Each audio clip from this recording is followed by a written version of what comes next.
We will learn frizzy curl two part करायचे. Water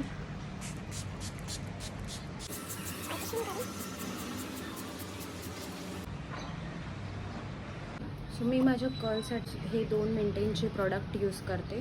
एक आहे हार्ड होल जेल आणि त्याच्या आधी leave in conditioner. Leave in conditioner केसामध्येच ठेवायचं आहे आणि हार्ड होल जेल खूप कमी प्रमाणात वापरायचे.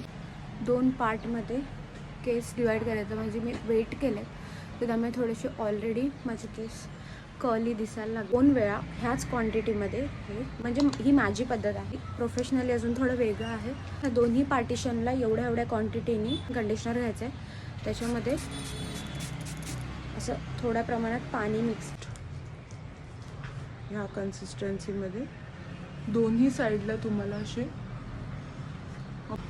रूट्सना लावायचं नाही आहे.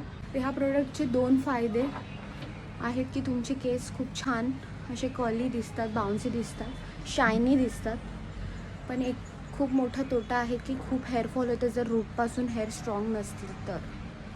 तुम्ही बघू शकता की किती छान शाईन आली आहे आणि किती छान कर्ल व्हायला सुरुवात झाली. हे हार्ड होल जेल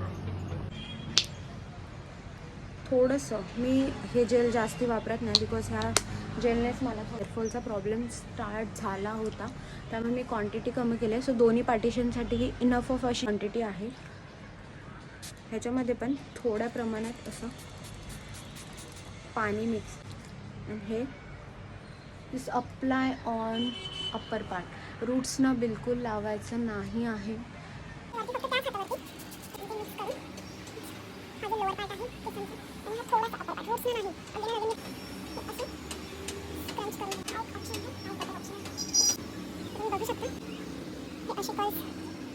दुसरी पद्धत एक ही आहे की जो पण काय तुम्ही स्प्रे बॉटल वापरणार आहे ना त्याच्यामध्ये same amount of leave in conditioner आणि same amount of hard hold gel एकसाथ मिक्स करून तुम्ही जस्ट शेक करून पण ते तुमच्या केसांवरती अप्लाय करू शकता.